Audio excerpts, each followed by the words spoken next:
कथेचं नाव आहे वादळ. सुनंदा आणि विजय एका गावात राहत होते. विजयला बंगला दिला होता कंपनीने. मजेत दिवस चालले होते. त्यांचा मुलगा प्रकाश 2.5 वर्षाचा होता. विजय आल्यानंतर गावात फिरायला जायचं असं ठरलेलं.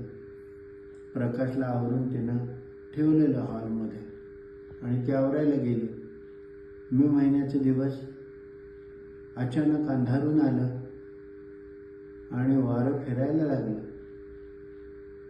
फिरत फिरत ते बंगल्याच्या गेटमधून प्रकाशकडे येणार एवढ्यात त्याला वाटलं की ते आत येऊन आपल्या आतमध्ये पण काहीतरी फिरत आहे आणि तो अचानक घाबरून बेशुद्ध पडला.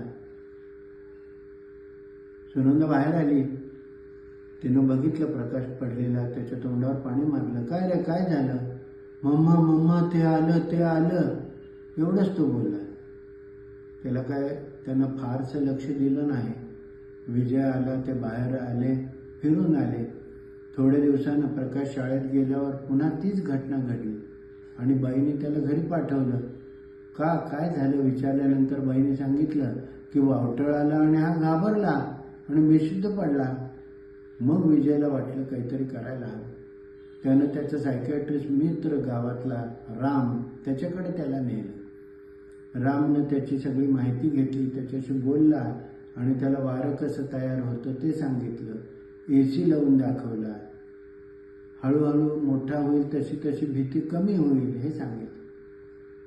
आता प्रकाश मोठा झाला, कॉलेजला जायला लागला. तरीसुद्धा जेव्हा वादळ येईल त्यावेळेला तो कुठंतरी क्लासमध्ये कोपऱ्यात बसायचा किंवा लॅबोरेटरीत जाऊन बसायचा. त्याला मित्र मिळायला लागले. राजेश हा त्याचा चांगला मित्र झाला. आता नोकरी मिळायचे दिवस सुरू झाले. त्यानं नोकरीसाठी अर्ज केला. राजेश बरोबर तो सगळं शेअर करायचा. राजेशला हे सांगितलं, मला वादळाची भीती वाटते रे. राजेश चांगला तगडा होता. अरे त्याला काय घाबरायचं, चल मी तुझी भीती काढतो. म्हणून 2-4 मित्र होते. ते एका टेकडीवर गेले. परत मे महिन्याचे दिवस. परत वादळ आलं आणि वादळ येऊन त्यांच्याकडे यायला लागले.